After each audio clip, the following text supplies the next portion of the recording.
So what is inside a linear antenna like this one? Well, it has a cap like this.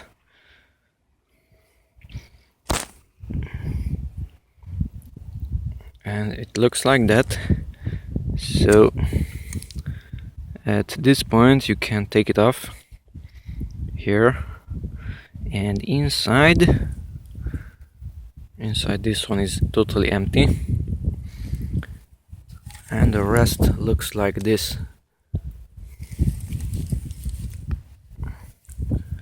So that was the original antenna. It looked like that. This part is moving. You have a wire, maybe two, I think two, plus this metal thing. This was here, and on the top part there's nothing.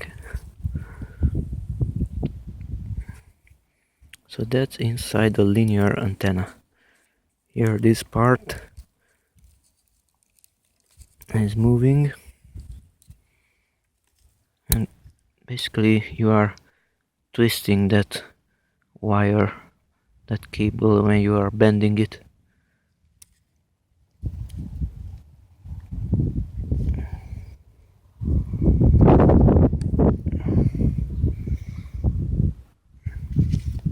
So that's inside the linear antenna.